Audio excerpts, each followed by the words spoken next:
Salut à tous, sachez-le, nous sommes bien contents de vous retrouver. Vous êtes bien sur motorcv.com et c'est le débriefing F1 consacré aujourd'hui à la 5e manche du championnat du monde, le Grand Prix d'Espagne. Salut Jean-Luc. Salut LFB, bonjour à tous. On va revenir sur tout ce qui s'est passé en piste. Je vous rappelle qu'évidemment Sébastien Vettel l'a emporté devant Lewis Hamilton. Jenson Button arrache la 3e place du podium.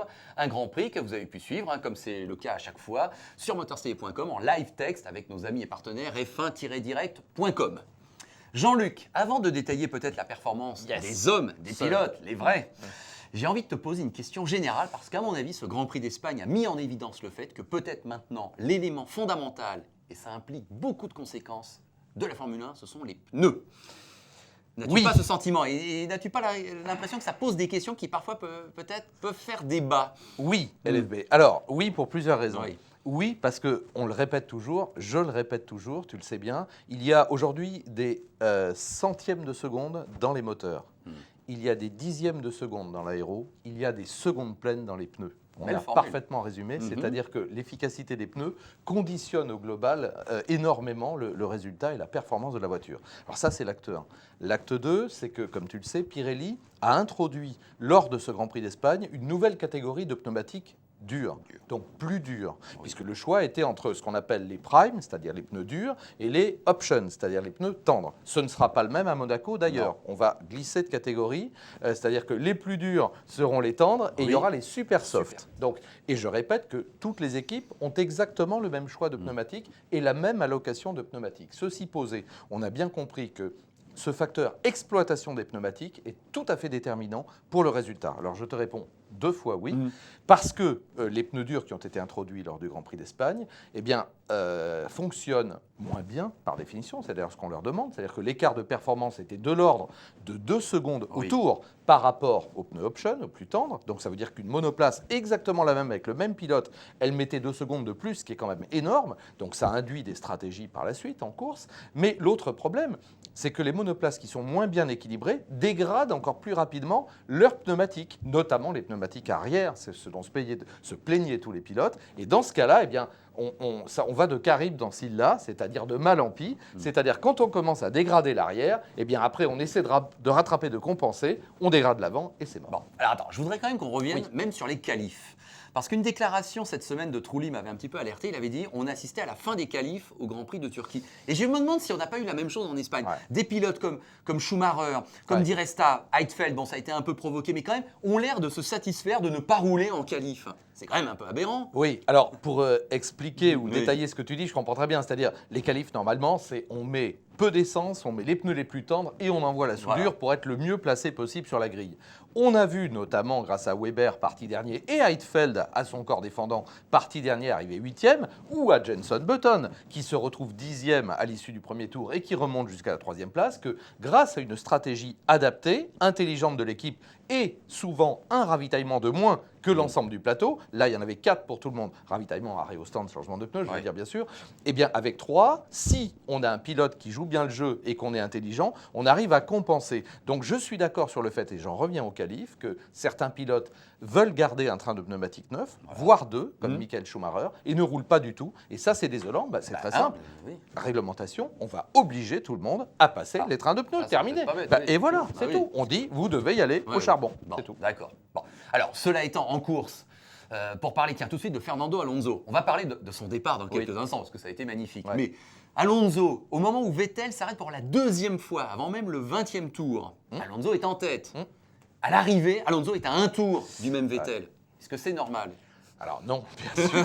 Non, c'est pas normal. Alors, il y a 2 explications là aussi. Enfin, j'essaie de les tirer, je ne suis pas dans la voiture, malheureusement. Mais la première, c'est que d'abord, Alonso est un pilote exceptionnel en course. Il l'a dit, même aux essais, mais en course, il arrive à compenser par son talent, par son métier, les imperfections et le manque de performance de sa Ferrari. On l'a vu à plusieurs reprises. Il était en passe de terminer 2e du dernier Grand Prix. C'est Weber qui, dans un rush final, la râle. Mais bon, on veut dire que vraiment, il est bon, quoi. Il est très bon. Et si, pour s'en convaincre, il n'y a qu'à regarder ce que fait Massa avec la même voiture. Donc là, c'est déjà assez désastre. Bon, premier point. Deuxième point, il prend un départ, tu l'as dit, mais absolument idyllique, formidable. Enfin, ça, c'est de la course automobile, ça, c'est de la Formule 1, ça, c'est absolument génial.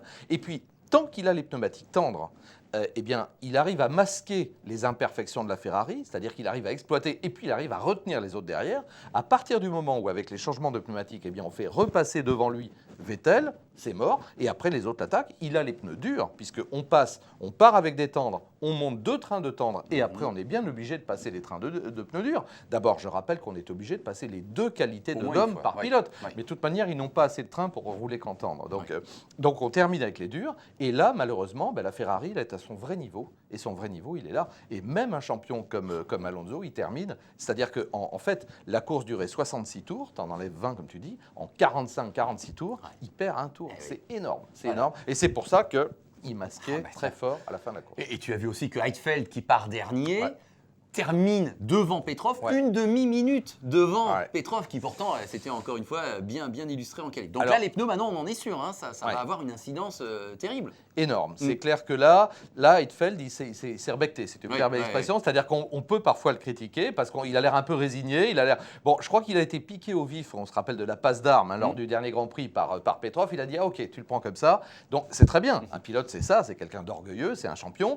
Et là, ok, en dehors de la voiture aussi, je vais être un peu cru. Il ressemble à pas grand-chose, mais on s'en moque. Ce qui compte, c'est qu'assis dans la voiture, le baquet, et une fois le feu vert allumé ou les feux rouges éteints, ils partent comme une balle et ils fassent une très belle remontée, il part dernier, il termine 8e, c'est super. Bon, alors parle-nous de Vettel, bien sûr, mais j'ai envie d'associer Hamilton. Bien sûr, il y a un vainqueur et il y a un deuxième. Enfin, les deux, ils étaient au-dessus du lot, là. Hein.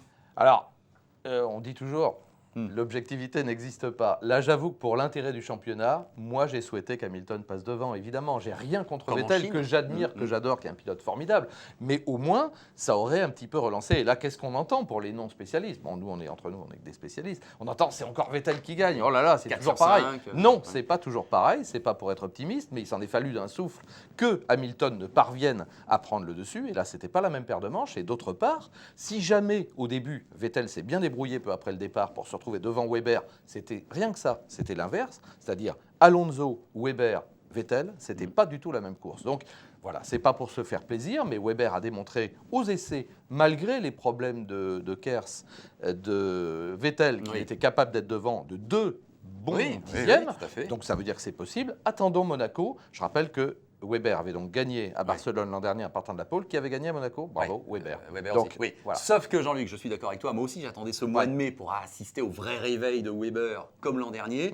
Sauf que là, qu'on le veuille ou non, il termine à 48 secondes de Vettel en ayant signé la pole. C'est énorme, mais alors plus inquiétant, là tu vois, je vais abonder dans ton sens, plus inquiétant, les 2 bras de fer où on a vu, de mémoire c'était avec Alonso et c'était avec Hamilton je crois, où on a vu Weber côte à côte avec un autre pilote, il s'est fait dominer et à chaque fois il a baissé la garde. Donc ça, c'est pas le Weber qu'on connaissait. Alors est-ce qu'il y a un problème de voiture qu'on ne connaissait pas? Est-ce qu'il y a un problème psychologique qu'on ne connaît pas? Je suis d'accord. En course, l'Australien est normalement rugueux et là, on l'a senti un peu mou. Bah oui, on est d'accord.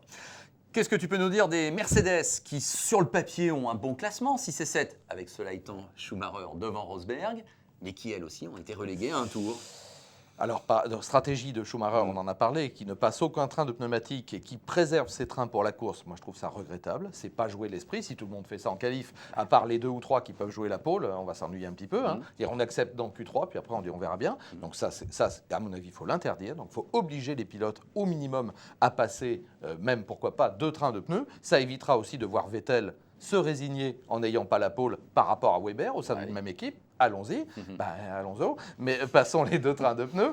Et puis tu me parlais de Mercedes, là, c'est clair que Rosberg, il l'a dit, et on peut le croire, dans ce cas-là, il avait un problème de Kers qui l'a empêché, donc malheureusement, et de DRS aussi, de prendre l'avantage sur Schumacher. Schumacher fait une très belle course, il part 10e, donc il se retrouve 6e, et ça y est, il a sa course. Et c'est la place qu'il occupe à l'arrivée. Bon boulot de Schumacher, il faut le reconnaître.